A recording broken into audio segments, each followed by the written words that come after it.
ತನ್ನ ಮೇಲೆ ಏನೋ ಭಾರವಾಗನ್ಸಿ ಕಣ್ತೆರೆದು ನೋಡ್ತಾನೆ ಅಮರೇಂದ್ರ ವರ್ಮ. ಪಾಪ ತಾನು ನಿದ್ದೆಯಿಂದ ಇರ್ತೇನೆ ಅಂತ ಅವಳಿಗೆ ತಿಳಿಯೋದಲ್ವ. ಹಾಯಾಗಿ ಅಮರೇಂದ್ರ ವರ್ಮ ಮೇಲೆ ಮಲ್ಕೊಂಡು ಯಾವುದೋ ಒಂದು ಹೊಸ ಬೆಡ್ ಮೇಲೆ ನಿದ್ದೆ ಮಾಡ್ತಿರೋ ಹಾಗೆ ಮಲಗಿದಾಳೆ ಸಾತ್ವಿಕ. ಅಷ್ಟೇ ಒಂದೇ ಸಾರಿ ಕಣ್ಣ ದೊಡ್ಡದು ಮಾಡಿ ತನ್ನ ಮೇಲೆ ಮಲಗಿರೋ ಸಾತ್ವಿಕಾಳ ನೋಡಿದ ತಕ್ಷಣ ಕೋಪ ಬಂದು ಜೋರಾಗಿ ಪಕ್ಕಕ್ಕೆ ನುಗ್ಗಿಬಿಟ್ಟ. ಹಾಗೆ ನುಗ್ಗಿದ ತಕ್ಷಣ ಮೊದಲು ಅಮರೇಂದ್ರ ವರ್ಮ ಮೇಲಿಂದ ಮಂಚದ ಮೇಲೆ ಬಂದು ಮಂಚದ ಮೇಲಿಂದ ಉರುಳ್ಕೊಂಡು ಒಂದೇ ಸಾರಿ ಕೆಳಗೆ ಬಿದ್ದು ಅಬ್ಬಾ ಅಂತ ಗಟ್ಟಿಯಾಗಿ ಕಿರ್ಚಿದ್ಲು. ನಿದ್ದೆ ಮತ್ನಲ್ಲಿದ್ದಾಳಲ್ವ, ಮೆಲ್ಲನೆ ಕಣ್ಣು ಬಿಟ್ಕೊಂಡು ಅಮ್ಮ ಅನ್ನುತ್ತಾ ಮೇಲೆ ಕೆದ್ದು ನಿಂತ್ಕೊಂಡ್ಲು. ನಡು ಎಲ್ಲ ತಿರುಗಿಸ್ತಾ ಸರಿ ಮಾಡ್ಕೊಳ್ತಾ ಇದೇನಿದು ಕೆಳಗೆ ಬಿದ್ದೆ ಅಂತ ಕೇಳಿದ್ಲು. ನೀನೇನು ಮಾಡ್ತಿದ್ಯಾ, ನಿನಗೆ ಅರ್ಥ ಆಗ್ತಿದ್ಯಾ ಅಂತ ಅಮರೇಂದ್ರ ವರ್ಮ ಬೆಡ್ ಮೇಲೆ ಕೂತು ಸೀರಿಯಸ್ ಆಗಿ ಕೇಳ್ತಾನೆ. ಕೆಳಗೆ ಬಿದ್ದು ನಡುವಿಗೆ ಪೆಟ್ಟಾಗಿ ನೋವಾಗ್ತಿದ್ರೆ ಕನಿಷ್ಠ ಏನಾಯ್ತು ಅಂತ ಕೂಡ ಕೇಳಿದೆ, ಅರಿಸ್ತಿದ್ಯಲ್ಲ ಏನು, ನೀನು ಹೇಗೆ ಬಿದ್ದೆ ಅಂತ ಗೊತ್ತಾ ನಿಮಗೆ ಅಂತ ಸೀರಿಯಸ್ ಆಗಿ ಕೇಳ್ತಾನೆ. ಗೊತ್ತಿದೆ ಬಿಡು, ನೀನು ಪಕ್ಕದಲ್ಲಿ ಮಲಗಬಾರ್ದು ಅಂತ ಸ್ವಲ್ಪ ಎಡ್ಜಿಡ್ಜರ್ಗೆ ಮಲಗಿದೆ ಅಲ್ವಾ, ನಿದ್ದೆಯಲ್ಲಿ ಉರುಳಿ ಕೆಳಗೆ ಬಿದ್ದೆ. ಈ ವಯಸ್ಸಿನಲ್ಲಿ ನಿದ್ದೆಯಲ್ಲಿ ಕೆಳಗೆ ಬಿದ್ದೆ ಅಂದರೆ ತುಂಬ ಚಂಡಾಲವಾಗಿರುತ್ತೆ, ಚೀಪಾಗಿ ನೋಡ್ತಾರೆ, ಯಾರಿಗೂ ಹೇಳಬೇಡ ಅಂತಾಳೆ. ಅಂದರೆ ಇದು ನಟಿಸ್ತಿದ್ದಾಳಾ ಅಥವಾ ನಿಜ ಹೇಳ್ತಿದ್ದಾಳಾ, ಏನಿದು ಈ ರೀತಿ ಇದೆ ಅಂತ ಕೇಳ್ತಾನೆ. ಇವಾಗ ಏನಾಯಿತು, ನಂಗೆ ಪೆಟ್ಟಾಗಿ ನಾನು ಅಳ್ತಿದ್ರೆ ನನ್ನನ್ನು ಬೈತೀಯಲ್ಲ ಯಾಕೆ, ನೀನು ಬಂದು ನನ್ನ ಮೇಲೆ ಮಲಗಿದ್ದೆ ಗೊತ್ತಾ ಅಂತಾನೆ. ಏನೂ ಅನ್ನುತ್ತಾ ಕಣ್ಣು ದೊಡ್ಡದು ಮಾಡಿ ಕೇಳಿದ್ಲು. ಹೌದು, ಬಂದು ನನ್ನ ಮೇಲೆ ಮಲಗಿದ್ದೆ, ನಾನೇ ಕೆಳಗೆ ತಳ್ಳಿಬಿಟ್ಟೆ ಅಂತ ಗಟ್ಟಿಯಾಗಿ ಹೇಳ್ದ. ಯಾಕಂದರೆ ಮತ್ತೊಂದು ಸಾರಿ ಸಾತ್ವಿಕ ಇಂಥ ಹುಚ್ಚ ಕೆಲಸ ಮಾಡಬಾರ್ದು ಎಂಬುದು ಅಮರೇಂದ್ರ ವರ್ಮನ ಉದ್ದೇಶ. ಇದು ಅನ್ಯಾಯ, ನಾನು ಈ ಕೊನೆಯಲ್ಲಿ ಮಲಗಿದ್ದೆ, ನಿದ್ದೆಯಲ್ಲಿ ಏನೂ ಆಗಿ ನಿನ್ನ ಪಕ್ಕದಲ್ಲಿ ಮಲಗಿರಬಹುದು, ಅದಕ್ಕೆ ನನ್ನ ಕೆಳಗೆ ನೂಕಿ ನನ್ನ ನಡು ಮುರಿದು ಹೋಗುವಾಗೆ ಕೆಳಗೆ ಕೆಡವು ಬಿಡ್ತೀಯಾ ಅಂತ ಕೇಳಿದ್ಲು. ಹುಚ್ಚು ವೇಷ ಹಾಕಿದ್ರೆ ಸಾಯ್ತೀಯಾ, ಬಾಯಿ ಮುಚ್ಕೊಂಡು ನಿನ್ನ ರೂಮ್ಗೆ ಹೋಗು. ಏನೋ ಹೆಣ್ಮಗಳಲ್ವ ಹೆದರ್ತಿದ್ಯಾ ಅಂತ ಇಲ್ಲಿ ಮಲಗೋದಕ್ಕೆ ಪರ್ಮಿಷನ್ ಕೊಟ್ಟರೆ ಕೊನೆಗೆ ಬಂದು ನನ್ನ ಮೇಲೆ ಮಲಗ್ತೀಯಾ, ಕೋಪದಿಂದ ನೋಡ್ತಾನ ಅಮರೇಂದ್ರ ವರ್ಮ. ಇವಾಗ ನಿನ್ಗೋ ಏನು, ಲಡ್ಡು ಥರದ ಹುಡುಗಿ ಆಯಾಗಿ ನಿನ್ನ ಮೇಲೆ ಮಲಗಿದ್ರೆ ಎಂಜಾಯ್ ಮಾಡ್ಬೋದು ತಾನೇ, ಕೆಳಗೆ ಕೆಡ್ತೀಯಲ್ಲ ಯಾಕೆ, ನನಗೆ ಸದ್ಯಕ್ಕೆ ನಿನ್ನ ಮೇಲೆ ಅಂಥ ಫೀಲಿಂಗ್ಸ್ ಏನಿಲ್ಲ, ಹೋಗಿ ಕೆಲಸ ನೋಡು ಅಂತ ಅಂತಾನೆ. ಮತ್ತು ನನ್ನ ಮೇಲೆ ಅಂಥ ಫೀಲಿಂಗ್ಸ್ ಯಾವಾಗ ಬರುತ್ತವೆ ಅಂತ ಮಂಚ ಹತ್ತಿನಗ್ತಾ ಕೇಳಿದ್ಲು. ಬಾಯಿ ಮುಚ್ಕೊಂಡು ಹೋದರೆ ಒಳ್ಳೇದಲ್ವಾ ಅಂತ ಅವಳ ಕಡೆ ನೋಡ್ತಾನೆ. ಮೂತಿ ತಿರುಗಿಸ್ತಾ ಬೆಡ್ ಇಳಿದ್ಲು. ನನ್ನ ಮೇಲೆ ಅಂಥ ಫೀಲಿಂಗ್ಸ್ ಯಾವಾಗ ಬರುತ್ತೆ ಅಂತ ಹೇಳು, ಆವಾಗ ಬರ್ತೀನಿ ಅಂತ ಅಂತಾಳೆ. ಹೋಗ್ತೀಯಾ ಇಲ್ವಾ ಅಂತ ಹಾಗೆ ನೋಡ್ತಾನೆ. ಹೋಗ್ತೀನಿ ಬಿಡು ಅನ್ನುತ್ತಾ ನಿಜಕ್ಕೂ ನನ್ನ ಮೇಲೆ ಪ್ರೀತಿಯೇ ಇಲ್ಲ ಅಂತ ಬೈದ್ಕೊಳ್ತಾ ಹೋದ್ಲು. ಅವಳು ಹೊರಗಡೆ ಹೋದ ತಕ್ಷಣ ಡೋರ್ ಕ್ಲೋಸ್ ಮಾಡಿ ಸಣ್ಣದಾಗಿ ಒಂದು ನಗು ನಗ್ತಾ, ಮಿಲಿಮೀಟರ್ ಚಾನ್ಸ್ ಕೊಟ್ಟರೆ ಸೆಂಟಿಮೀಟರ್ ಅಡ್ವಾಂಟೇಜ್ ತೊಗೊಳ್ತಾಳೆ, ಇನ್ನು ಸ್ಟ್ರಿಕ್ಟ್ ಆಗಿರ್ಬೇಕು ಅಂದ್ಕೊಳ್ತಾನೆ. ತನ್ನ ರೂಮ್ಗೆ ಹೋದ ಸಾತ್ವಿಕ ನಗ್ತಾ ನನ್ನ ಅಮರೇಂದ್ರ ವರ್ಮನಿಗೆ ಕೋಪ ಕಡಿಮೆ ಆಗ್ತಿಲ್ಲ ಅಂತ ಅಂದ್ಕೊಳ್ತಾಳೆ. ಗೊತ್ತಿಲ್ಲದೆ ಮಲ್ಕೊಂಡೆ ಅಂತ ಅರ್ಚ್ತಾ, ಅದೇ ಮುಂಜಾನೆ ನಿದ್ದೆ ಇದು ಬೇಕಂತಾನೆ ಅವ್ರ ಮೇಲೆ ಮಲ್ಕೊಂಡೆ ಅಂತ ತಿಳಿದ್ರೆ ಇನ್ನೇನು ಮಾಡ್ತಿದ್ನೋ ಅಂತ ಅಂದ್ಕೊಂಡ್ಳು. ಆದರೆ ನನ್ನ ಗಂಡನ ತೋಳ್ನಲ್ಲಿ ಹಾಗೆ ಇದ್ದರೆ ಎಷ್ಟು ಚೆನ್ನಾಗಿತ್ತಲ್ವ ಅನ್ನುತ್ತಾ ಅಲ್ಲಿ ಮಲಗಿದ್ದಾಗ ಬಂದು ಫೀಲಿಂಗನ್ನು, ಹ್ಯಾಪಿಯಾಗಿದ್ದ ಮೂಮೆಂಟನ್ನು ನೆನಪು ಮಾಡಿಕೊಂಡ್ಳು. ತಕ್ಷಣ ಗಾಬರಿ ಬಿದ್ದು ಅಮ್ಮೋ ಇನ್ನೂ ಲೇಟ್ ಆದರೆ ನನ್ನ ಬೈತಾನೆ ಅಂದ್ಕೊಂಡು ಫಾಸ್ಟಾಗಿ ರೆಡಿ ಆಗೋದಕ್ಕೆ ಹೋದ್ಲು. ತುಂಬ ಹ್ಯಾಪಿಯಾಗಿದ್ದಾಳೆ ಸಾತ್ವಿಕ. ಅವನಿಗೆ ಇಷ್ಟ ಇಲ್ದಿದ್ರು ಹಾಗೆ ತೋಳ್ನಲ್ಲಿ ಮಲಗಿದ್ರೆ ಇಷ್ಟೊಂದು ಚೆನ್ನಾಗಿದೆ, ನಿಜವಾಗಿ ತನ್ನಷ್ಟಕ್ಕೆ ತಾನೇ ನನ್ನ ಹತ್ತಿರಕ್ಕೆ ಕರ್ಕೊಂಡ್ರೆ ಇನ್ನೆಷ್ಟು ಚೆನ್ನಾಗಿರುತ್ತೆ ಅಂತ ಅಂದ್ಕೊಳ್ತಾಳೆ. ಅಷ್ಟರಲ್ಲಿ ಆಸ್ಟ್ರೇಲಿಯಾದಿಂದ ಆಸ್ತ ಫೋನ್ ಮಾಡ್ತಾಳೆ. ಏನಕ್ಕ, ಭಾವನನ್ನ ಬೀಳಿಸೋವರೆಗೂ ನಿದ್ದೆ ಮಾಡಲ್ಲ ಅಂದಿಯಲ್ಲ, ಎಲ್ಲಿವರೆಗೆ ಬಂತ ಆ ವಿಷಯ ಅಂತ ಕೇಳ್ತಾಳೆ. ನೀನು ಇಷ್ಟು ಸಡನ್ನಾಗಿ ಮನಸ್ಸು ಬದಲಾಯಿಸ್ಕೊಂಡು ಹಿಂದೆ ಕೊಟ್ಟೋಗ್ತೀಯಾ ಅಂತ ನಾನು ಊಹಿಸಿರಲಿಲ್ಲ ಅಂತಾಳೆ ಆಶ್ರಿತ. ಯಾವಾಗ ತಾನು ನಿನ್ನನ್ನು ಕಾಪಾಡೋದಕ್ಕೆ ಎಷ್ಟು ರಿಸ್ಕ್ ಮಾಡಿದ್ನೋ ನನಗೆ ಗೊತ್ತು.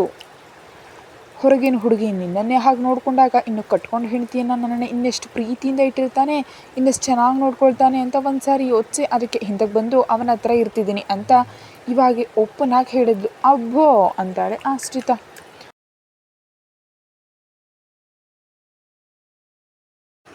ಆ ಅಭಿಮಾನವನ್ನು ಪ್ರೀತಿಯನ್ನು ಕಳ್ಕೊಳ್ಳೋದಕ್ಕಂತೂ ನನಗೆ ಸ್ವಲ್ಪನೂ ಇಷ್ಟನೇ ಇಲ್ಲ, ಅದಕ್ಕೆ ಹಿಂದಕ್ಕೆ ಬಂದುಬಿಟ್ಟೆ ಅಂತ ಹೇಳಿದ್ಲು ಸಾತ್ವಿಕ. ಮತ್ತು ಇವಾಗ ನೆಕ್ಸ್ಟ್ ಸ್ಟೆಪ್ ಏನು ಅಂತ ಕೇಳ್ತಾಳೆ. ಏನು ಸ್ಟೆಪ್ಪೋ ಏನೋ, ಬಾವ ಮಾತ್ರ ನನಗೆ ಕರ್ಕೊಂಡು ಹೋಗಿ ಆಫೀಸ್ನಲ್ಲಿ ಕೂರಿಸಿದ್ದಾನೆ ಅಂತ ಹೇಳಿದ್ಲು ಸಾತ್ವಿಕ. ಏನು, ನಿನ್ನೇನು ಆಫೀಸ್ನಲ್ಲಿ ಕೂರಿಸಿದಾರಾ, ನಿನಗೇನು ಗೊತ್ತಂತ, ನೀನಲ್ಲಿ ಕೂತ್ರೆ ಆ ಕಂಪನಿ ದಿವಾಳಿ ಆಗುತ್ತೆ, ಆ ವಿಷಯ ಭಾವನೆಗೆ ತಿಳಿಯಲ್ವಾ, ಅಲ್ಲಿ ನಿನ್ನನ್ನು ಕೂರಿಸೋದೇನು, ನಿನಗೇನು ಬರುತ್ತೆ, ಯಾಕೋ ತಿಳಿಯೋದು, ನನಗೇನು ಬರುತ್ತೆ ಅಂತ ಅಷ್ಟು ಕ್ಯಾಶುವಲ್ ಆಗಂದ್ರು ಆ ಮಾತಿಗೆ ಬೇಸರ ಅನ್ನಿಸ್ತು ಸಾತ್ವಿಕಾಳಿಗೆ. ನಿಜವೇ ನನಗೇನು ಬರಲ್ಲ, ಅದು ತಿಳ್ಕೊಳ್ತೀನಿ. ಈ ಕಂಪ್ನಿ ಬಗ್ಗೆ ಪೂರ್ತಿಯಾಗಿ ತಿಳ್ಕೊಳ್ತೀನಿ, ಅದರ ಮೇಲೆ ಗ್ರಿಪ್ ಸಂಪಾದಿಸ್ತೀನಿ, ಹಾಗೆ ಒಳ್ಳೆಯದಾಗಿ ಬಿಸ್ನೆಸ್ ಕೂಡ ಮಾಡ್ತೀನಿ. ನೀನೇನು ಅಕ್ಕ ಮಾತಾಡ್ತಿರೋದು ಅಂತಾಳ ಅಷ್ಟಿತಾ. ಇದು ನಮ್ಮ ತಂದೆ ಕಟ್ಟಿದ ಕಂಪ್ನಿ, ಇದನ್ನು ನಷ್ಟಕ್ಕೆ ಹೋಗೋದಕ್ಕೆ ಬಿಡಲ್ಲ, ಅದಕ್ಕೆ ನಾನು ಜಾಗೃತಿಯಾಗಿರ್ತೀನಿ, ಎಲ್ಲವನ್ನ ಕಲಿತೀನಿ ಅಂತ ಹೇಳಿದ್ದು ಸಾತ್ವಿಕ. ನಡೆಯೋ ಕೆಲಸ ಏನಾದರೂ ಇದ್ದರೆ ಹೇಳಕ್ಕ. ನಾನಂದರೆ ನಿನಗೆ ಅಷ್ಟೊಂದು ನಿರ್ಲಕ್ಷ್ಯನಾ? ಇಷ್ಟು ಕೀಳಾಗಿ ನೋಡ್ತೀಯ ನನ್ನನ್ನು? ಇನ್ನು ಲಾಭ ಇಲ್ಲ, ಇನ್ನು ಗಟ್ಟಿಯಾಗಿ ಕೆಲಸದ ಮೇಲೆ ಫೋಕಸ್ ಮಾಡಬೇಕು, ನಾನಂದರೆ ಏನಂತ ನಿರೂಪಿಸಬೇಕು ಅಂದ್ಕೊಂಡು ಸಾತ್ವಿಕ. ಹಾಗೆ ನಿರೂಪಿಸೋದ್ರಿಂದ ಒಂದು ಉಪಯೋಗ ಇದೆ, ನಮ್ಮ ತಂದೆ ನನ್ನ ಮೇಲೆ ಇಟ್ಕೊಂಡು ನಂಬಿಕೆನ ಉಳಿಸ್ಕೊಳ್ತೀನಿ, ಅವ್ರು ಕಟ್ಟಿದ್ದಕ್ಕೆ ನಷ್ಟ ಬರದಂತೆ ನಾನು ಹ್ಯಾಂಡ್ ಓವರ್ ಮಾಡ್ಕೊಳ್ತೀನಿ. ಅಮರೇಂದ್ರ ವರ್ಮ ಹಾಗೂ ಆಶ್ರಿತಾ ಕೂಡ ನನ್ನ ಮೇಲೆ ಪೂರ್ತಿಯಾಗಿ ನಂಬಿಕೆ ಬರೋ ಹಾಗೆ ಮಾಡ್ಕೊಳ್ಬೇಕಂತ ಬಲವಾಗಿ ನಿರ್ಧರಿಸಿದ್ಲು. ಸರಿ ಬಿಡು, ನಾನು ಹೊರಗಡೆ ಹೋಗ್ತಿದ್ದೀನಿ, ಇಡ್ತೀನಿ ಅಂತ ಫೋನ್ ಇಟ್ಲು. ಅವಳು ಕಟ್ ಮಾಡಿದಾಳೆ ಅಂದ್ಕೊಂಡು ಪಕ್ಕದಲ್ಲಿ ಇಟ್ಲು ಸಾತ್ವಿಕ. ಏನೋ ಅಗತ್ಯ ಇದು, ಫೋನ್ ತೊಗೊಂಡು ಡೈಲ್ ಮಾಡೋಣ ಅಂದ್ಕೊಳ್ಳೋ ಅಷ್ಟರಲ್ಲಿ ಅಯ್ಯಯ್ಯೋ ಫೋನ್ ಕಟ್ ಆಗಿಲ್ವಾ ಅಂತ ಕಟ್ ಮಾಡೋದು ಹೋಗುವಾಗ ಏನೋ ಮಾತುಗಳು ಕೇಳಿಸಿದ್ವಿ. ತಕ್ಷಣ ಕಿವಿ ಹತ್ರ ಇಟ್ಕೊಂಡ್ಳು. ಅಲ್ಲಿ ಆಶ್ರಿತಾ, ಅಮ್ಮ ಅಪ್ಪ ನೋಡಿದ್ರೆ ಅಕ್ಕನನ್ನು ಕರ್ಕೊಂಡು ಹೋಗುವಂಥ ಕಂಪ್ನಿಯಲ್ಲಿ ಕೂರಿಸಿದಾರಂತೆ, ಅವಳೇ ಕಂಪ್ನಿಯನ್ನು ನೋಡ್ಕೊಳ್ಬೇಕಂತೆ, ಇವಳಿಗೆ ಪಾನಿಪುರಿ ತಿನ್ನೋದು ಹಾಯಾಗಿ ಎಂಜಾಯ್ ಮಾಡೋದು ಬಿಟ್ಟರೆ ಇನ್ನೇನೂ ಗೊತ್ತಿಲ್ಲ, ಅಂಥವಳನ್ನ ಕರ್ಕೊಂಡು ಹೋಗಿ ಕಂಪ್ನಿಯಲ್ಲಿ ಕೂರಿಸಿದ್ರೆ ಆ ಕಂಪ್ನಿ ಪರಿಸ್ಥಿತಿ ಏನು ಅಂತ ದೊಡ್ಡದಾಗಿ ನಗ್ತಾ ಅರ್ಚ್ತಾ ಆ ವಿಷಯ ಹೇಳ್ತಿದ್ದಾಳ ಆಶ್ರಿತಾ. ನನ್ನೊಂದಿಗೆ ಎಷ್ಟೋ ಪ್ರೀತಿಯಿಂದ ಇರ್ತಿದ್ದ ಆಶ್ರಿತಾ ನನ್ನ ಬಗ್ಗೆ ಹೀಗೆ ಅಂದ್ಕೊಳ್ತಿದ್ದಾಳ ಅಂತ ಮನಸ್ಸು ಚುರುಕಂತೂ ಸಾತ್ವಿಕಾಗೆ. ಇನ್ನು ಕಂಪ್ನಿ ಕೆಲಸ ಮುಗ್ದಂತೆ ಅಂತ ಇವತ್ತು ಚಿಕ್ಕಮ್ಮ ಕೂಡ ಮಾತಾಡ್ಕೊಳ್ಳೋದನ್ನು ಕೇಳಿ ಬೇಸರಪಟ್ಲು. ಇನ್ನು ತನ್ನ ಮೇಲೆ ಎಂಥ ಅಭಿಪ್ರಾಯ ಇದೆಯೋ ಅರ್ಥ ಆಯ್ತಲ್ವ, ಫೋನ್ ಇಟ್ಟುಬಿಟ್ಲು. ನಾನು ಲೈಫನ್ನು ಎಂಜಾಯ್ ಮಾಡ್ತಿದ್ದೀನಿ ಅಂದ್ಕೊಂಡೆ, ಆದರೆ ಹೀಗೆ ಎಲ್ಲರ ದೃಷ್ಟಿಯಲ್ಲಿ ಕೆಳಗೆ ಬಿದ್ದು ಹೋಗಿದ್ದೀನಿ ಅನ್ನೋ ಮಾತು ಅಂತ ಫೀಲ್ ಆದ್ಲು ಅವಳು. ಎಷ್ಟು ಸಮಯ ಫೋನಲ್ಲಿ ಮಾತಾಡ್ತೀಯಾ, ಬಂದು ಬ್ರೇಕ್ಫಾಸ್ಟ್ ಮಾಡು, ಆಫೀಸ್ಗೆ ಹೋಗ್ಬೇಕಲ್ವಾ ಅಂತ ಕರೀತಾನ ಅಮರೇಂದ್ರ ವರ್ಮ. ಬರ್ತಿದ್ದೀನಿ ಅಂದ್ಕೊಳ್ತಾ ಬಂದು ಟೇಬಲ್ ಮೇಲಿದ್ದ ಬ್ರೇಕ್ಫಾಸ್ಟನ್ನು ಹಿಡ್ಕೊಂಡು ಏನು ಯೋಚಿಸ್ತಿದ್ದಾಳೆ. ಏನು ರಂಗೋಲಿ ಹಾಕ್ತಿದ್ಯಾ, ತಿನ್ನು ಅಂತಾನೆ. ಹಾಂ ತಿಂತಿದ್ದೀನಿ ಅನ್ನುತ್ತಾ ಸೈಲೆಂಟಾಗಿ ತಿಂದು ಮುಗಿಸಿದ್ಲು ಇಡ್ಲಿ ಮಾಡಿದ ಪ್ರತಿ ಸಾರಿಯೂ ಗಲಾಟೆ ಮಾಡ್ತಿದ್ಲು, ನನಗಿದು ಬೇಡ ಅಂತ. ಆದರೆ ಇವತ್ತು ಒಂದೇ ಒಂದು ಮಾತಾಡದೆ ಇಡ್ಲಿ ತಿನ್ನೋದನ್ನು ನೋಡಿ ಆಶ್ಚರ್ಯವಾಗಿ ನೋಡಿದ್ಲು ಗೌರಿ. ಹಾಗೆ ಅಮರೇಂದ್ರ ವರ್ಮ ಕೂಡ ಆಶ್ಚರ್ಯಪಟ್ಟ. ಹಾಲು ತಂದು ಕೊಡ್ತಾಳೆ, ಸೈಲೆಂಟಾಗಿ ಹಾಲು ಕುಡಿದ್ಬಿಟ್ಲು. ಏನಿದು ಸಡನ್ನಾಗಿ ಇವಳಲ್ಲಿ ಈ ಬದಲಾವಣೆ ಅಂದ್ಕೊಂಡ. ನಡಿ ಆಫೀಸ್ ಹತ್ರ ಡ್ರಾಪ್ ಮಾಡಿ ನಾನು ಹೋಗ್ತೀನಿ ಅಂತಾನೆ. ಹ್ಞೂ ಅಂದ ತಕ್ಷಣ ಬುದ್ಧಿವಂತಳಾಗಿ ಆಫೀಸ್ಗೆ ಹೊರಟ್ಲು. ಒಂದೇ ಒಂದು ಸಾರಿಯೂ ನಾನು ಬರಲ್ಲ ಅನ್ನಲಿಲ್ಲ, ಆಫೀಸ್ ವರ್ಕ್ ನನಗೆ ಬರಲ್ಲ ಅಂತ ಹೇಳಲೇ ಇಲ್ಲ. ನಿನ್ನೆ ತಂದಿದ್ಲಲ್ವ ಫೈಲ್ಸ್, ಅವುಗಳನ್ನ ಬ್ಯಾಗ್ನಲ್ಲಿ ಇಟ್ಕೊಂಡು ಹೊರಟ್ಲು. ಅವನು ಡ್ರೈವ್ ಮಾಡ್ತಿದ್ದಾನೆ, ಆದರೆ ಸಾತ್ವಿಕ ಮಾತ್ರ ಫೈಲ್ ಓಪನ್ ಮಾಡಿ 3-4 ಪಾಯಿಂಟ್ ಚೆಕ್ ಮಾಡ್ತಿದ್ದಾಳೆ.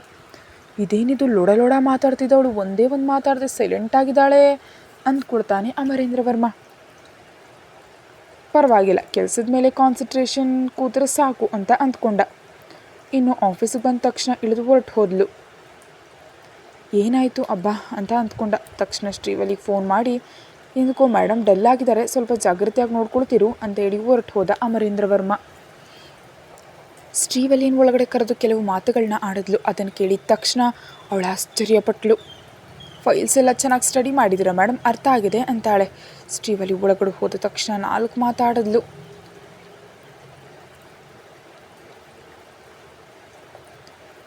ಹೌದು, ಇನ್ನು ಸ್ಟಡಿ ಮಾಡಬೇಕು, ಇನ್ನು ಎಲ್ಲವನ್ನ ತಿಳ್ಕೊಳ್ಬೇಕು, ಈ ಕಂಪ್ನಿ ಬಗ್ಗೆ ಪೂರ್ತಿ ಡೀಟೇಲ್ಸ್ ನನಗೆ ಹೇಳಬೇಕು, ಹಾಗೆ ಅಕೌಂಟ್ಸ್ ಬಗ್ಗೆ ಕೂಡ ಸ್ವಲ್ಪ ಯೋಚಿಸಿ ಸಂಪಾದಿಸಬೇಕು ಅಂತ ಅಂದ್ಕೊಂಡ್ಳು. ಒಂದೇ ದಿನ ಪೂರ್ತಿ ಮಾಡೋದಕ್ಕಾಗಲ್ಲ ಅಲ್ವಾ, ಅದಕ್ಕೆ ಇನ್ನೊಂದು ಫೈಲ್ ತಂದು ಚೆನ್ನಾಗಿ ಸ್ಟಡಿ ಮಾಡಿ, ನಾಳೆ ಒಂದು ಮೀಟಿಂಗ್ ಇದೆ, ಅದಕ್ಕೆ ನೀವು ಅಟೆಂಡ್ ಆಗಬೇಕು, ನೀವೇ ಮಾತಾಡಬೇಕು ಅಂತ ಹೇಳಿದ್ಲು ಶ್ರೀವಲ್ಲಿ.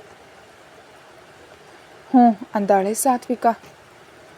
ನಾನಾ ಅಂತ ಹೆದರ್ತಾಳೋ ಏನೋ ಅಂತ ಎಕ್ಸ್ಪೆಕ್ಟ್ ಮಾಡಿದ್ಲು ಶ್ರೀವಲ್ಲಿ. ಆದರೆ ಹ್ಞೂ ಅಂತ ಅಂದಿದ ತಕ್ಷಣ ಆಶ್ಚರ್ಯಪಟ್ಲು. ಮೇಡಮ್ನಲ್ಲಿ ಈ ಬದಲಾವಣೆ ಚೆನ್ನಾಗಿದೆ, ಏನೋ ಸಾಧಿಸ್ಬೇಕು ಅಂದ್ಕೊಂಡಿದ್ದಾರಲ್ವ, ನೋಡೋಣ ನಾಳೆ ಮೀಟಿಂಗ್ನಲ್ಲಿ ಹೇಗೆ ಮಾತಾಡ್ತಾರೋ ಅಂದ್ಕೊಳ್ತಾ ಹೊರಟು ಹೋದ್ಲು.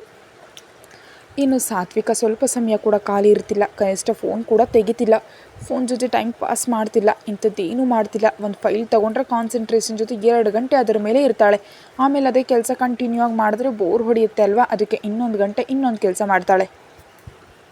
ಹೀಗೆ ಖಾಲಿ ಇಲ್ಲದೆ ಯಾವುದೋ ಒಂದು ಕೆಲಸ ಮಾಡ್ತಾ ಬ್ಯುಸಿಯಾಗಿದ್ದುಬಿಟ್ಲು. ಮನೆಯಲ್ಲಿ ಅಮರೇಂದ್ರ ವರ್ಮ, ಆಫೀಸ್ನ ಶ್ರೀವಲ್ಲಿ ಇಬ್ಬರು ಅವಳನ್ನ ನೋಡಿ ಆಶ್ಚರ್ಯ ಪಡ್ತಿದ್ದಾರೆ.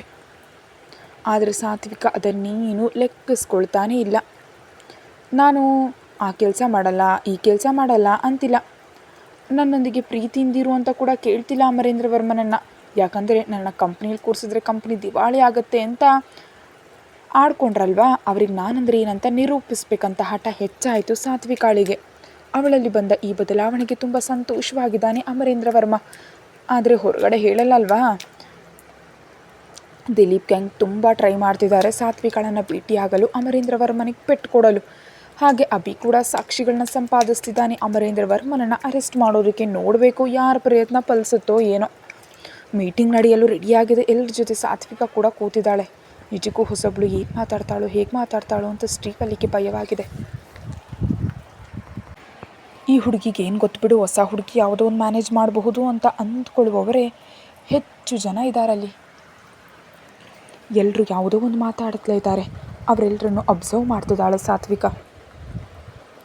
ಯಾರು ಕಾನ್ಸಂಟ್ರೇಷನ್ ಜೊತೆ ಹೇಳ್ತಿಲ್ಲ, ಸರಿಯಾದ ಐಡಿಯಾ ಕೊಡ್ತಿಲ್ಲ, ಯಾಕಂದರೆ ನನಗೇನು ತಿಳಿಯೋದಲ್ವ, ಹೇಗೆ ಕೊಟ್ಟರು ಪರವಾಗಿಲ್ಲ ಅನ್ನೋ ಉದ್ದೇಶ ನಿರ್ಲಕ್ಷ್ಯ ನಾಲ್ವರಲ್ಲೂ ಕಾಣಿಸ್ತು ಸಾತ್ವಿಕಾಳಿಗೆ. ಅವರೆಲ್ಲರೂ ಹೇಳಿದ್ದನ್ನು ಕೇಳಿದ ನಂತರ ಒಂದೇ ಸಾರಿಗೆ ಮೇಲಕ್ಕೆದ್ದು ನಿಂತ್ಕೊಂಡ್ಳು ಸಾತ್ವಿಕ. ಆ ಫೈಲ್ನಿದ್ದ ಮೇನ್ ಪಾಯಿಂಟ್ ಹಿಡ್ಕೊಂಡು 1 ಗಂಟೆ ತಡೆ ಇಲ್ಲದೆ ಮಾತಾಡಿದ್ಲು. ಇವರೆಲ್ಲರೂ ಹೇಳಿದ ಪಾಯಿಂಟ್ಗಳು ಒಂದೂ ಇಲ್ಲದಂಥ ಹೊಸ ಪಾಯಿಂಟ್ ಹೇಳಿ ಎಲ್ಲರನ್ನ ಆಶ್ಚರ್ಯಕ್ಕೆ ಈಡು ಮಾಡಿದ್ಲು. ಈಕೆ ಸಾತ್ವಿಕ ಮೇಡಮೇನ 2-3 ದಿನಗಳಲ್ಲಿ ಇಷ್ಟು ಬದಲಾವಣೆಯನ್ನು ಹಾಗೆ ನೋಡ್ತಿದ್ದಾಳೆ ಶ್ರೀವಲ್ಲಿ. ಮೀಟಿಂಗ್ ಇದೆ ಅಲ್ವಾ, ಹೀಗಾದರೂ ತನ್ನನ್ನು ತಾನು ನಿರೂಪಿಸ್ಕೊಳ್ಬೇಕಂತ ಅಂದ್ಕೊಂಡಿದ್ಲು. ನಾನು ಇನ್ನೊಂದು ಮೆಟ್ಟಿಲು ಬೆಳೀಬೇಕಂದ್ರೆ ಇದು ಫಸ್ಟ್ ಸ್ಟೆಪ್ ಅಂದ್ಕೊಂಡಿದ್ಲು. ಅದಕ್ಕೆ ನಿನ್ನೆಯಿಂದ ನಿಲ್ಲಿಸ್ತೆ ಅದರ ಮೇಲೆ ಸ್ಟಡಿ ಮಾಡ್ತಾನೆ ಇದ್ದಾಳೆ.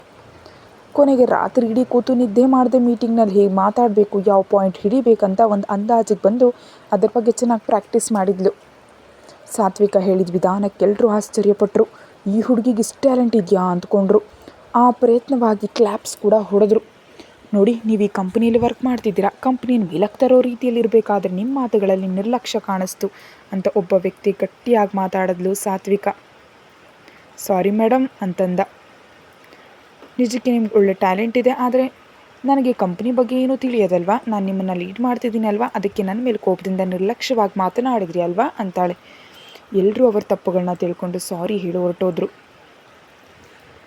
ಸ್ಟೀವಲ್ಲಿ ಸಖತ್ತಾಗಿ ವಿಡಿಯೋ ಕಾಲ್ ಆನ್ ಮಾಡಿ ಅಮರೇಂದ್ರ ವರ್ಮನಿಗೂ ಲೈವ್ ಶೋ ತೋರಿಸಿದ್ಲು. ಸಾತ್ವಿಕಾಳಲ್ಲಿ ಬಂದ ಬದಲಾವಣೆಗೆ ಎಷ್ಟು ಸಂತೋಷಪಟ್ಟ ಅವನು.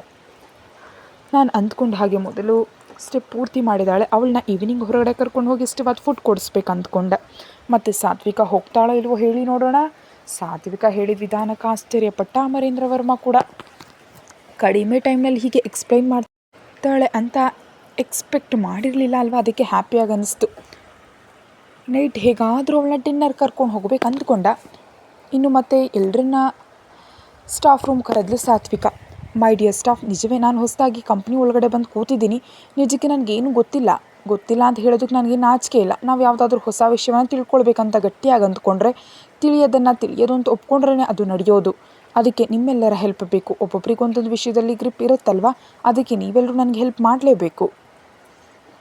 ಈ ಕಂಪ್ನಿಯ ಒಳ್ಳೆ ಲಾಭ ಕೊಟ್ಟು ಹೋದರೆ ನಿಮಗೆ ತಾನೇ ಹ್ಯಾಪಿಯಾಗಿರುತ್ತೆ, ಯಾಕಂದರೆ ನಾನು ಬೋನಸ್ ಕೊಡ್ತೀನಿ ಅಂತ ಅಂತಾಳೆ. ನನ್ನನ್ನು ವಿಮರ್ಶಿಸೋದ್ರ ಪಕ್ಕದಲ್ಲಿಡಿ. ಯಾರಿಗಾದರೂ ಹೊಸದಾಗಿದ್ದಾಗ ಸ್ವಲ್ಪ ತಡಬಡಾಯಿಸ್ತಾರೆ, ನಾನು ಕೂಡ ಹಾಗೆ ತಡಬಡಾಯಿಸ್ತಿದ್ದೀನಿ. ಅದಕ್ಕೆ ನಿಮ್ಮೆಲ್ಲರ ಸಹಕಾರಗಳೊಂದಿಗೆ ನಾನು ಇನ್ನು ಮುಂದಕ್ಕೆ ಹೋಗಿ ಕಂಪ್ನಿನ ಒಳ್ಳೆ ಪೊಸಿಷನಲ್ಲಿ ನಿಲ್ಲಿಸ್ಬೇಕಂತ ಅಂದ್ಕೊಂಡಿದ್ದೀನಿ. ನನಗೆ ಹೆಲ್ಪ್ ಮಾಡ್ತಾ ಕಂಪ್ನಿಗೆ ಒಳ್ಳೆ ಫೇವರ್ ಆಗಿರ್ತೀನಿ ಅಂದರೆ ಇಲ್ಲಿ ಇರಬಹುದು. ನಿಜಕ್ಕೂ ಎಕ್ಸ್ಪೀರಿಯೆನ್ಸ್ ಇಲ್ಲದ ಈ ಹುಡುಗಿ ಹತ್ರ ಇರಬೇಕಾದ ಅಗತ್ಯ ನಮಗಿಲ್ಲ ಅಂದ್ಕೊಂಡ್ರೆ ಇವಾಗಲೇ ರಿಸೈನ್ ಮಾಡಿ ಹೊರಟು ಹೋಗಬಹುದು. ನೋಟಿಸ್ ಪೀರಿಯಡ್ ಕೂಡ ಇಲ್ಲದೆ ನಿಮ್ಮನ್ನು ಕಳಿಸ್ಬಿಡ್ತೀನಿ ಅಂತಾಳೆ. ಯಾರಾದರೂ ಹೊರಟು ಹೋಗ್ಬೇಕು ಅಂದ್ಕೊಂಡ್ರು ನಾಳೆ ಬೆಳಗ್ಗೆ ಒಳಗಾಗಿ ಹೇಳಿ ಕಳಿಸ್ತೀನಿ. ಯಾಕಂದರೆ ಕಲಿಬೇಕು ಅಂದ್ಕೊಂಡಿದ್ದೀನಿ, ಕಲಿತಿದ್ದೀನಿ, ಡಿಸ್ಕರೇಜ್ ಮಾಡಬೇಡಿ ಅಂತ ಹೇಳಿ ಗೌರವಾನ್ವಿತವಾಗಿ ಹೊರಟು ಹೋದ್ಲು ಸಾತ್ವಿಕ. ಎಲ್ಲರೂ ಒಬ್ಬರ ಮುಖ ಒಬ್ಬರು ನೋಡ್ಕೊಂಡು ಹೋಗ್ತಾ ಇರೋ ಸಾತ್ವಿಕ ಕಡೆ ನೋಡಿದ್ರು. ಅಮರೇಂದ್ರ ವರ್ಮ ರೆಡಿಯಾಗಿದ್ದ ಹೋಗಿ ಕಾರ್ನಲ್ಲಿ ಕೂತ್ಲು. ಅವನು ಡ್ರೈವ್ ಮಾಡ್ತಿದ್ರೆ ಸಾತ್ವಿಕ ಮಾತ್ರ ಇಯರ್ಫೋನ್ಸ್ ಹಾಕೊಂಡು ಏನೋ ಕೇಳ್ತಿದ್ದಾಳೆ.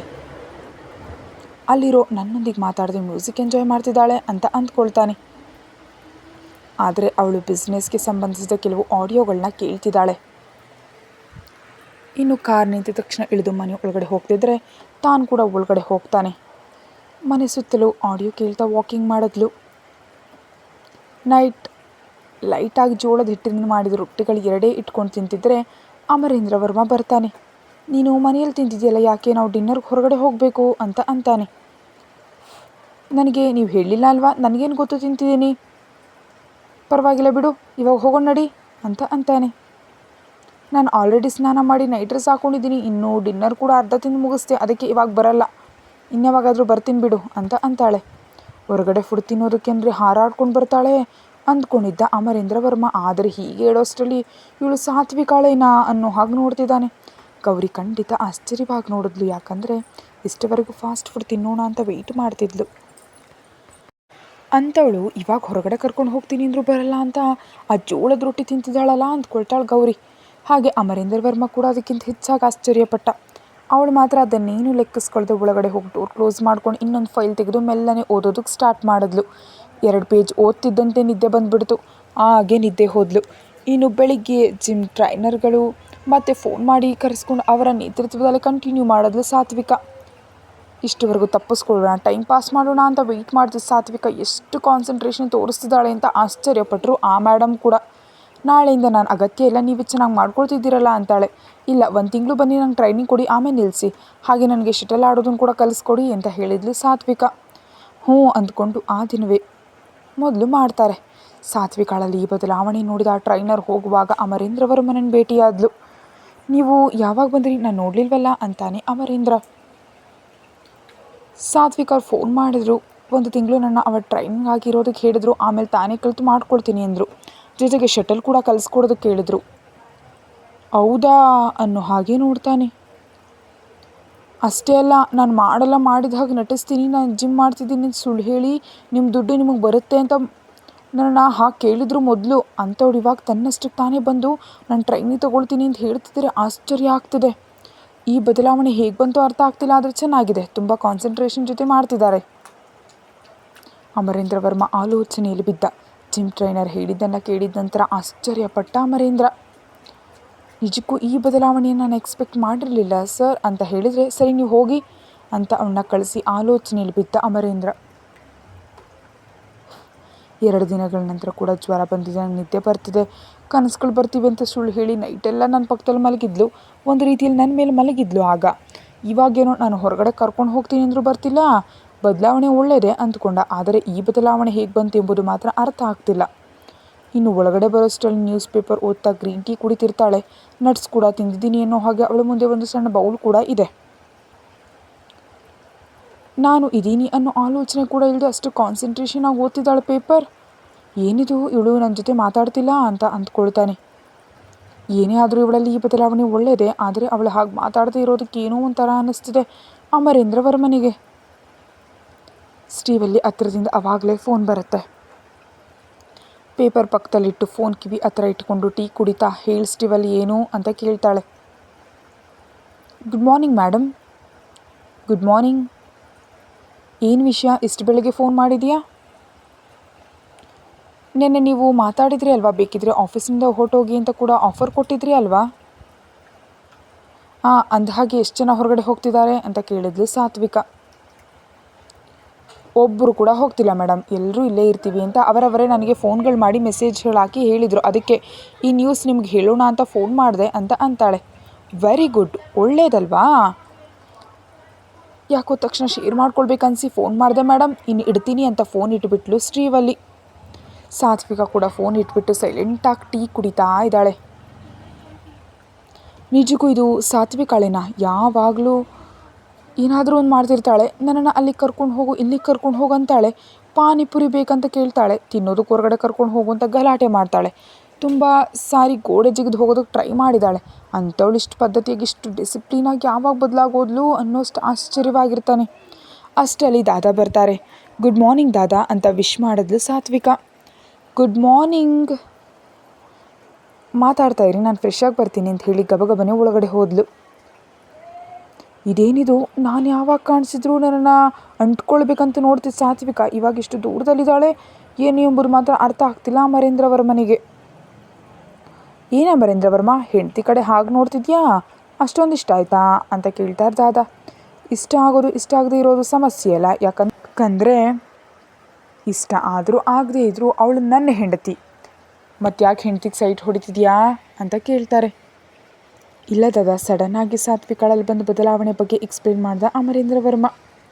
ನಿಜಾನ ಅನ್ನೋ ಹಾಗೆ ಕಣ್ಣು ದೊಡ್ಡ ಮಾಡಿ ಆಶ್ಚರ್ಯ ಪಡ್ತಾರೆ. ಹೌದು ಅಂತ ಸಿಂಪಲ್ ಆಗಿ ಹೇಳ್ತಾನೆ. ಸಂತೋಷವೇ ಅಲ್ವಾ, ನೀನು ಕೂರ್ಕೊಂಡು ಬದಲಾವಣೆ ಕೂಡ ಇದೆ ಅಲ್ವಾ ಅಂತಾರೆ ದಾದಾ. ಹೌದು ಅಂತ ತಲೆ ಆಡಿಸ್ತಾನೆ ಅಮರೇಂದ್ರ ವರ್ಮ ಕೂಡ. ಇವರು ಹೀಗೆ ಮಾತುಗಳಲ್ಲಿರುವಾಗಲೇ ಸಾತ್ವಿಕ ತುಂಬ ಸಿಂಪಲ್ ಆಗಿ ರೆಡಿಯಾಗಿ ಬಂದಳು. ಆಫೀಸ್ಗೆ ಹೋಗ್ತಿದ್ದಾಳಲ್ವ, ತುಂಬ ಕ್ಲಾಸಿ ಲುಕ್ನಲ್ಲಿದ್ದಾಳೆ. ಬನ್ನಿ ದಾದಾ ಬ್ರೇಕ್ಫಾಸ್ಟ್ ಮಾಡೋಣ ಅಂತ ಕರೆದ್ಲು. ನೀವಿಬ್ಬರು ಗಂಡ ಹೆಂಡತಿ ಸೇರ್ತೀನಿ, ನಾನು ಆಮೇಲೆ ತಿಂತೀನಿ ಬಿಡು ಮುದುಕ ಅಲ್ವಾ ಅಂತಾರೆ. ಗಂಡ ಹೆಂಡತಿ ಆದರೆ ಏನಾಯಿತು, ನಮ್ಮೊಂದಿಗೆ ಸೇರಿ ತಿನ್ನಬಾರ್ದು ಅಂತ ರೂಲ್ಸ್ ಇಲ್ಲ ಅಲ್ವಾ, ಏನು ಪರವಾಗಿಲ್ಲ ಬನ್ನಿ ಅಂತ ಕರೆದ್ಲು ಸಾತ್ವಿಕ. ಗೌರಿ ಬಂದು ಮೂವರಿಗೂ ಬಡಿಸಿದ್ಲು. ಇವತ್ತು ಇಡ್ಲಿ, ಪೂರಿ, ಸಾಂಬಾರು, ವಡೆ. ಪೂರಿ ನೋಡಿದ ತಕ್ಷಣ ಲೊಟ್ಟೆ ಹಾಕ್ತಿದ್ಲು ಸಾತ್ವಿಕ ಒಂದು ಕಾಲದಲ್ಲಾಗಿದ್ದರೆ. ಇವಾಗಾದರೆ ಸಿಂಪಲ್ಲಾಗಿ 2 ಇಡ್ಲಿ ತಿಂದಳು, ಆಮೇಲೆ ಸಿಂಗಲ್ ವಡೆ ವಿತ್ ಸಾಂಬಾರು, ಸಿಂಪಲ್ಲಾಗಿ ಒಂದು ಪೂರಿ ಹಾಗೂ ಬ್ರೇಕ್ಫಾಸ್ಟ್ ಮುಗಿಸ್ಬಿಟ್ಲು. ಇದೇನಿದು, ಎಲ್ಲವನ್ನ ಬಿಟ್ಟು ಪೂರಿ ಅಲ್ವಾ ಅವಳು ತಿನ್ನಬೇಕಾಗಿದ್ದು ಅಂತ ದಾದಾ ಕೂಡ ಆಶ್ಚರ್ಯಪಟ್ಟರು. ಮೇಡಮ್ ಕಾಫಿನಾ ಟೀನಾ ಅಂತ ಕೇಳ್ತಾಳೆ ಗೌರಿ. ನನಗೊಂದು ಮೆನು ಇದೆ ಅಲ್ವಾ, ಅದರಲ್ಲಿ ಏನಿರುತ್ತೋ ಅದು ತೊಗೊಂಡು ಬಾ ಅಂತ ಹೇಳಿದ್ಲು. ಅಂದರೆ ಅಮರೇಂದ್ರ ವರ್ಮ ಒಂದು ಲಿಸ್ಟ್ ಕೊಟ್ಟಿದ್ದಾನಲ್ವಾ, ಇದೇ ತಿನ್ನಬೇಕು ಇದೇ ಕುಡಿಬೇಕಂತ. ಅದರಲ್ಲಿ ನೋಡ್ತಾಳೆ ಒಂದು ಗ್ಲಾಸ್ ಹಾಲಿದೆ, ಹಾಲು ತಂದು ಅಲ್ಲಿ ಇಟ್ಟ ತಕ್ಷಣ ಕುಡಿದ್ಬಿಟ್ಟು ನನ್ನ ಹೊರಡೋದಕ್ಕೆ ಹೇಳ್ತೀರಾ ನೀವು ಡ್ರಾಪ್ ಮಾಡ್ತೀರಾ ಅಂತ ಕೇಳಿದ್ಲು. ಡ್ರಾಪ್ ಮಾಡ್ತೀನಿ ಅಂತ ಅಮರೇಂದ್ರ ವರ್ಮ ಹೇಳೋದ್ರೊಂದಿಗೆ ಇಬ್ಬರು ಸೇರಿ ಹೊರಡ್ತಿದ್ದಾರೆ. ಏನಯ್ಯ ಬಾವಾ, ನೀನು ಮತ್ತೆ ನನ್ನ ಹತ್ರಕ್ಕೆ ತಿರುಗಿ ಬರೋ ಟೈಮ್ ಬಂದ ಹಾಗಿದೆ ಅಂತ ಅವರಿಬ್ಬರನ್ನ ನೋಡಿ ನಗ್ತಾ ಇರ್ತಾರೆ ದಾದಾ. ಕತೆ ಮುಂದುವರಿಯುತ್ತೆ. ಹಾಗೆ ಕಥೆಯನ್ನು ಯೂಟ್ಯೂಬ್ಗಿಂತ ಮೊದಲು ನೋಡೋದಕ್ಕೆ ಪ್ರತಿಲಿಪಿಯಲ್ಲಿ ಹೋಗಿ ನೋಡಿ. ನಿಮಗೆ ಲಿಂಕನ್ನು ಡಿಸ್ಕ್ರಿಪ್ಷನ್ನಲ್ಲಿ ಮತ್ತು ಕಾಮೆಂಟ್ಸ್ ಬಾಕ್ಸ್ನಲ್ಲಿ ನೀಡಿರ್ತೀನಿ, ಮರೀದೆ ಹೋಗಿ ಚೆಕ್ ಮಾಡಿ. ನನ್ನನ್ನು ಮಾಡೋದ್ರ ಮೂಲಕ ಸ್ಟೋರಿನ ಇಲ್ಲಿಗಿಂತ ಮೊದಲು ಅಲ್ಲೇ ಓದಿ. Thank you.